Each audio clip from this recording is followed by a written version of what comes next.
Hey guys, welcome to the 5th episode of the Quadridiots podcast. This episode's about the Civil War. You should know that if you clicked the Shut up. This episode is for my social studies class, along with my friend's social studies class, Mohan. Say something, Mohan. Hola, ¿cómo estás? Not that. Anyways,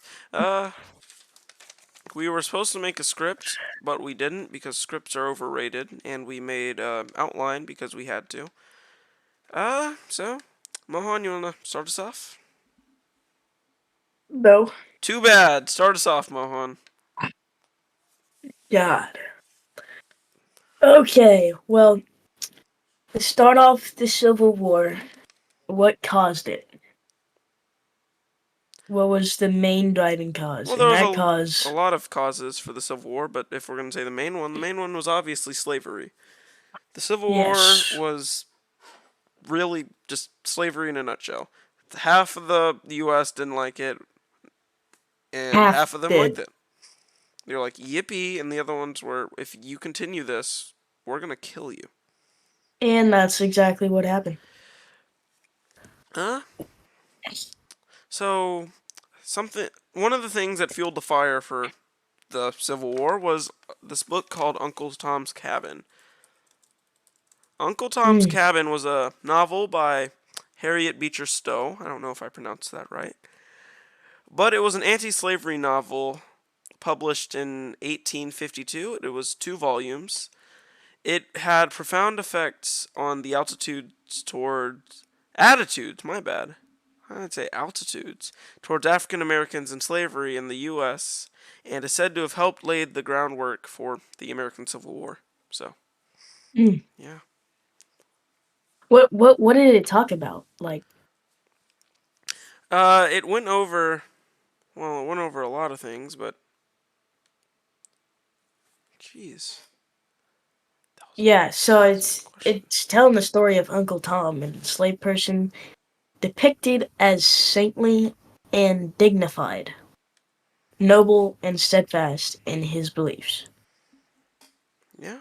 which is what is said on Britannica. Alright, moving on to our next question. What was the Potawatomi Massacre? Potawatomi? Potawatomi. I don't know how to pronounce it. But what was the Potawatomi Massacre?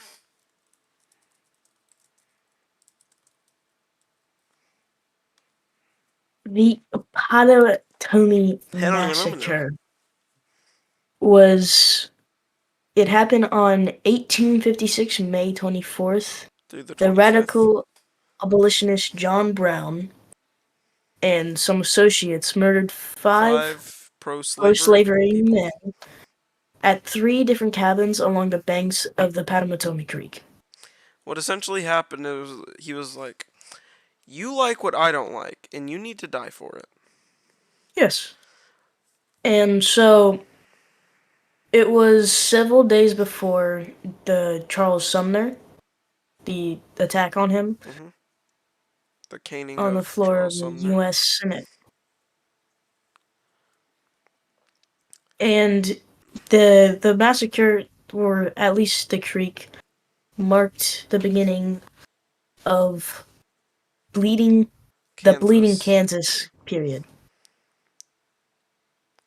Was it after the Potawatomi Massacre or the raid of the arsenal that John Brown was tried and hung? I think it was just after the Potawatomi. Alright. Uh, well, John Brown? yeah. Yeah, because John Brown. I remember researching about this in class. He went to a place in Potawatomi Yeah, it was after and the Harper's Ferry raid. yeah, went to a mother's. Oh, it was. He went Yeah. to a mother's house, took two of her kids, and basically tortured them. For what did the kids do? I mean, what was said was he did it so that way it sent a message to the pro-slavery people that they were willing to go as far as killing people. But I remember talking in class saying, uh, even though it was an act to help in slavery, it also doesn't justify his acts of violence, as they did nothing to him. Well, I think we should move on to the Battle of Shiloh. So, in simple words, the Battle of Shiloh was a battle that happened in, well, Pittsburgh. yeah, Hardin County to be specific. It was also Hmm. known as the Battle of the Pittsburgh Landing, and it was a major battle in the Civil War that happened during April 6th and 7th of 1862. Hmm. Happened, I'd say, southwest Tennessee, and it was part of the war's Western Theater. Yeah, and during the battle, 110,000 troops engaged with a 60-40 ratio of troops. Union had 65,000 and Confederate only had 44,000 troops.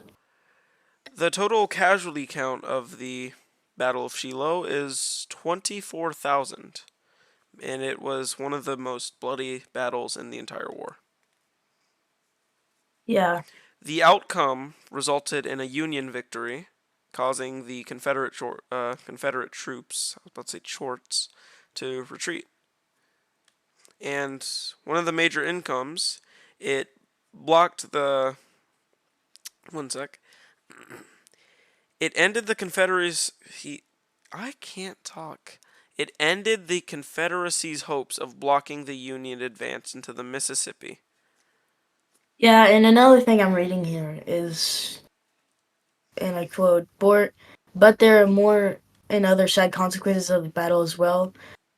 Johnston's death was a damaging blow to the Confederate moral, particularly for President Jefferson Davis, which obviously would affect the Confederacy, as anything that really affects the president they're trying to elect would affect them, as Abraham Lincoln's reign would continue moving forward.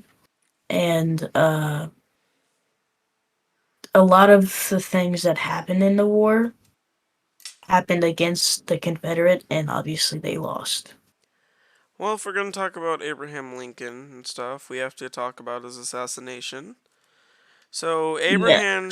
Uh, Abraham Lincoln, he was assassinated by a man named John Wilkes Booth in 1865 during Mhm. a theater play. I think it was a theater play. Yeah. He was assassinated essentially to make the. How do I say this? He was assassinated to weaken the hopes of the Union. Because if your president dies in the middle of a war, that's not typically a good thing.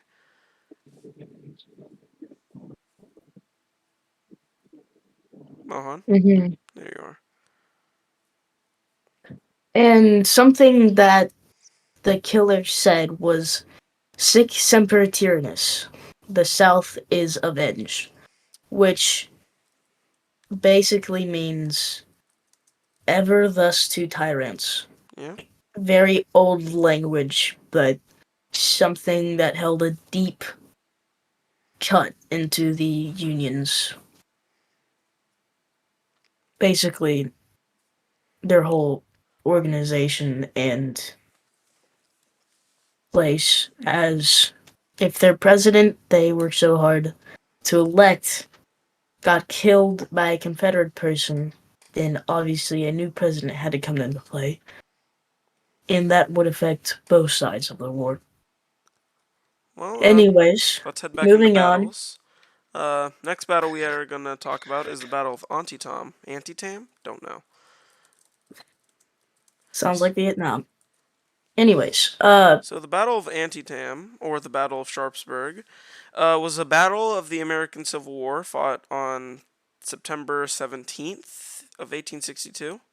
mhm, And the significance it played in the Civil War, it was the deadliest one-day battle in American military history. It showed that the yeah, Union could stand against the Confederate Army in the Eastern Theater. and General Robert E. Lee, that was the The general who commanded his Yeah, that army. was the Confederate. one. Uh-huh. He led his army Northern Virginia north across the Potomac River on invasion of Maryland. So it was basically him trying to take over a specific area.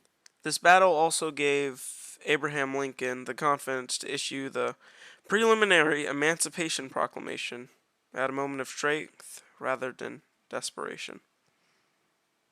Yeah, and 12 miles away, Lee had chosen a new defensive position carefully.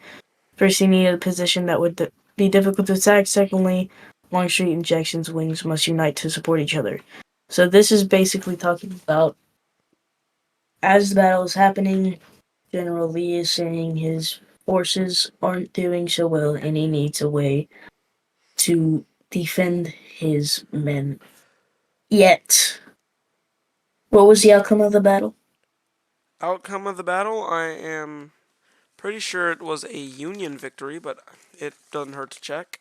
So the Battle of Antietam ended up as a Union win, and it had, during the battle, in 12 hours, 6 generals were killed. Yes, so I think it's pretty obvious his defense did not obtain to the Union, and this battle's estimated casualties was 22,000, with 132,000 troops engaged, 87,000 Union, and 45,000 Confederate. Well, as we're nearing to the end of our questions, we may as well talk about some of the strengths and weaknesses that both the Union and Confederacy has. A lot of the Mm-hmm. strengths were in favor of the Union because they were larger, and with that, they had both a population and manpower strength because Mm-hmm. they also had more railroads and industrial things. They had a lot more resources and food, and they also blocked. Factories too. Yeah, that goes under industrial. Hmm. Some of their weaknesses were the long supply chain, and they were fighting on unfamiliar land. And also, Yeah. Abraham Lincoln wanted to pacify the Confederacy before, of course, he got assassinated. Yeah, Some of the. and Oh, continue. yeah, the strengths and weak. Well, the main strength of the Confederate, not the main one, but a driving factor was because the Union was so big, they had to supply their army with a lot of resources, and they had that many resources, but it was difficult to transport all that at once. Whereas the Confederacy only had to supply it through a small terrain, allowing their army to be more upkeep. Yeah. Uh, of course, with the amount of strengths that the Union has, the Confederacy has to have a whole bunch of weaknesses. So their economy relied a lot on exports of cotton. Hmm. Yeah, and a lot of the battles that happened during that time were basically one soldier from the Confederate side had to fight two of the Union soldiers. That was the ratio that happened. Did you get some heat or no?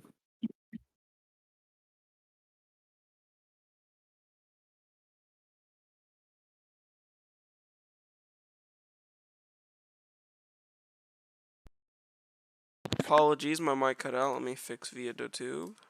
There we go. You still there? Oh.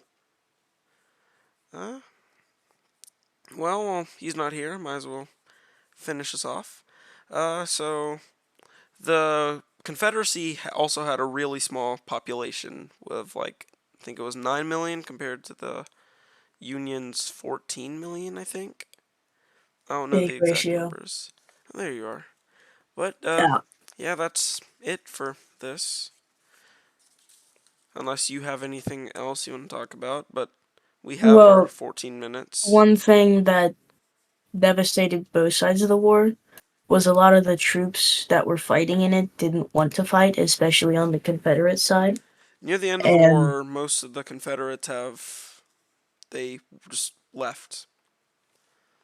Mm-hmm. They were fighting a losing battle, and they didn't want to fight a losing battle, so they And a lot opted of out. their killed were not identified, meaning a lot of homes were left uncertain of their families'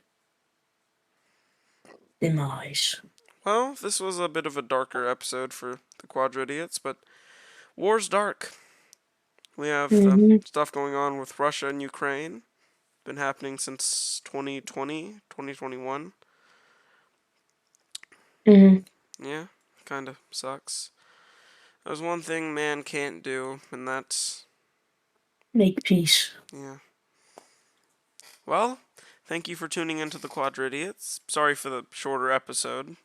We didn't really have much to talk about, but it is what it is. Have a good day, and may God bless you all.